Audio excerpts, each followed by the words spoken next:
মানসিক সাপোর্টটাই একটা মানুষের লাইফে অনেক বড় ব্যাপার। এটাই হাইলাইট করা উচিত। প্রেম করা ব্যাপারটা একটা আলাদা, আর আপনি সংসার করার ব্যাপারটা কিন্তু হুম, আলাদা। হুম। আমার কনফিডেন্স লেভেল হাই এর চেয়ে বেশি হাই ছিল মামুনের কনফিডেন্স লেভেলটা। সে বলছে, "যা ইচ্ছা তাই এসে যায়।" একটা তো মামুনকে তো আপনি মানসিক একটা সাপোর্ট দিচ্ছিলেন।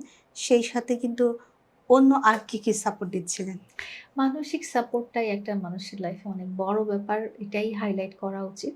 আর অন্য সাপোর্টের কথা আমি আসলে বলব না। আপনি হয়তো ফিন্যান্সিয়াল সাপোর্টের কথা বলতে চাচ্ছেন বা কিছু। ফিন্যান্সিয়াল সাপোর্ট যেটা হচ্ছে যে সেটা সব আ লাইফ পার্টনারকেই সবাই দেয়। এটা আলাদা করে বলার হ্যাঁ। কিছু নেই। একটা মানুষের লাইফস্টাইল কিন্তু একা থাকলে একরকম হয় হুম, এবং আপনি যার সাথে লাইফটা আপনি আমি যদি বয়ফ্রেন্ড গার্লফ্রেন্ড হই বা যে কেউ মানুষের সাথে বয়ফ্রেন্ড গার্লফ্রেন্ড হলে লাইফস্টাইল কিন্তু চেঞ্জ হয় না।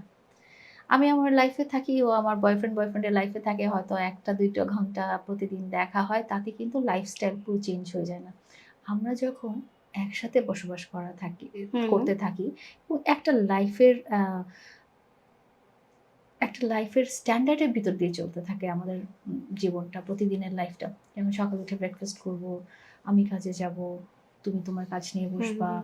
আ তারপরে বিকালে আমরা হাঁটতে যাব, আ রাতে ডিনারে বাইরে যাব বা আমি এখানে যাব বা এখানে গেলে তোমাকে এই কাপড় পরে যেতে হবে বা আমি তোমার শপিং গুলো করে দিচ্ছি। হুম, হুম, হুম। তখন একটা মানুষের লাইফ কিন্তু অটোমেটিক্যালি চেঞ্জ হয়ে চেঞ্জ যায়। হয়ে যায়। সেখানে আলাদা করে এগুলো হাইলাইট করারই কিছু আ নেই। মামুন যেমন লাইফে চেঞ্জ আসছিল, তেমনি কি আপনার লাইফেও চেঞ্জ এসছিল? আমার লাইফে আ চেঞ্জ তখন আমরা যখন আসলে কি প্রেম করা ব্যাপারটা একটা আলাদা, আর আপনি সংসার করার ব্যাপারটা কিন্তু হুম, আলাদা। হুম, হুম। মামুন আর আমি যখন একসাথে থাকছি, তখন কিন্তু এটা আমার এক্সট্রা আরেকটা চিন্তা কিন্তু আমার মাথায় এসেছে। যেমন আমার ফ্যামিলি, আমার বাবুরা বা আমার কাজের লোক বা আমার পেটস এগুলো নিয়ে আমার একরকম লাইফ চলছিল। হুম, হ্যাঁ? হুম, হুম। বা আমার মাই সব করে দিচ্ছিল।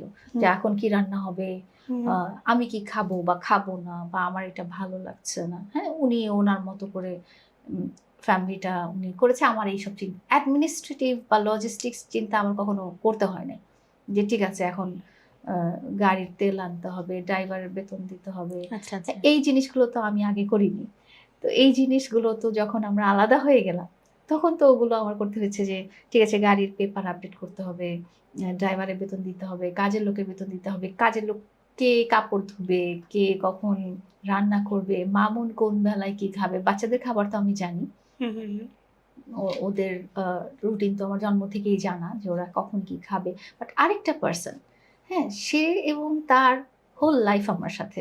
বিকজ তার ফ্যামিলি আছে, তার বন্ধু-বান্ধব আছে, তার কাজের ক্ষেত্রে যেসব হুম, হুম, হুম। মানুষজন আছে তারা আসতেছে, যাচ্ছে, বিভিন্ন কথাবার্তা, কাজের ব্যাপারে মিটিং করছে। তো তাদেরকে এন্টারটেইন করা, ধরেন তাদেরকে কি নাস্তা দিব, তারা থাকলে কোথায় থাকবে। ওইটা একটা আলাদা চিন্তা যেটা আমার আগে হয়। ফিন্যান্সিয়াল যে সাপোর্টটা আপনি তো আলাদা হয়ে গেলেন। আ আপনার নিজের বাড়ি থেকে আলাদা একটা বাড়ি নিলেন। নিয়ে মামুন এবং আপনার বাচ্চারা একসাথে থাকা শুরু করলেন। তখন ফিন্যান্সিয়াল সাপোর্টটা মামুনের কেমন ছিল? তখন আসলে সোশ্যাল মিডিয়াতে যারা কাজ করে তাদের হুম, এই হুম। ব্যাপারটা আছে যে তারা কিন্তু প্রত্যেক মাসে রেগুলার যে ইনকাম হবে বা মনিটাইজেশন থাকবে এই ব্যাপারটা ছিল না। ১ম মামুনের Facebook থেকে কোনো ইনকাম ছিল হুম, না। হুম। তো ১ম এ আসলে আমি দেখেছি যে ওদের একটু সাপোর্ট দরকার ছিল। এটা স্বাভাবিক। সবারই যে বিজনেস ভালো যাবে বা সবাই যে ফিন্যান্সিয়ালি সবসময় সলভেন্ট থাকবে এরকম কিছু না। তো মামুন ১ম স্টেজে আমাকে ওইভাবে সাপোর্ট করতে না পারলেও, পরবর্তীতে আমার যখন লেগেছে, হুম, হুম, হুম। যখন যেখানে দরকার পড়েছে সেও সাপোর্ট করেছে। আ টিল ডেথ একসাথেই হুম, থাকবো। হুম, হুম। সো তখন মনে হয়েছে যে যাই আসুক না কেন we can face it এবং হ্যাঁ। তখন কিন্তু খুবই ১ম এপ্রিল মাসে মনে হয় এটা পাবলিকলি আমরা একসাথে আসলাম একটা প্রোগ্রামে। 1st এপ্রিল ২০২২ সালে একটা আ অনুষ্ঠানে আমি আর মামুন ওই যে হোয়াইট গাউন পরা একটা ড্রেস আচ্ছা, আচ্ছা। পড়েছিলাম।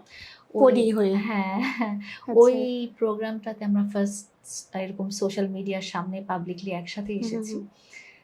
তখন তো ট্রলের পর ট্রল এবং নানা রকম আ মানে কি বলবো?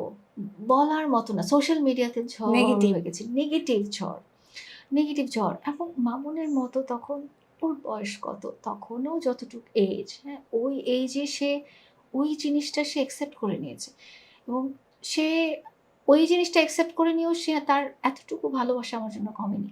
হুম, সে হুম। ছিল, হ্যাঁ? সে চলেও যেতে পারত। আমার কিছু বলার ছিল না এবং কারণ তার লাইফটাই সোশ্যাল মিডিয়ার। তার তো সে তো চাকরি করত না বা আপনার ব্যবসা করত না। কনফিডেন্স লেভেলটা খুব হাই ছিল। আমার কনফিডেন্স লেভেল হাই এর চেয়ে বেশি হাই ছিল মামুনের কনফিডেন্স লেভেলটা। সে বলছে, "যা ইচ্ছা তাই এসেছে। আমরা we are not going to be separated." না, আমাদের দেশে হয় কি? ছেলেদের কিন্তু অতটা জবাবদিহিতা থাকে না, যেটা মেয়েদের থাকে। হ্যাঁ, আমার আমার তো হয়েছে। আমি যেমন আমরা যতদিন আ এখন পর্যন্ত টিল নাও মামুনের সাথে একসাথে আমরা রিলেটেড হওয়ার পর থেকে আমি কিন্তু আমার ফ্যামিলি, ফ্রেন্ডস বা কলিগস কারো কোনো পার্সোনাল দাওয়াত, হুম, হুম। কারো কোনো ওয়েডিং, কারো কোনো বার্থডে আমার এন্ড থেকে কোনোদিনও যাওয়া হয়নি এই কয়টা বছর। এটা স্যাক্রিফাইস।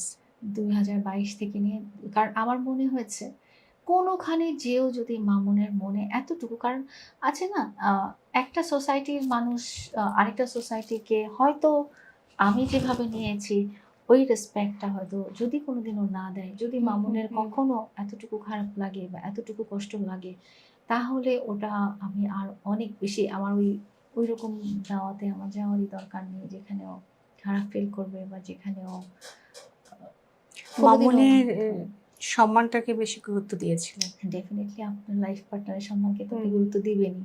তো আমার দুনিয়ার তো সেই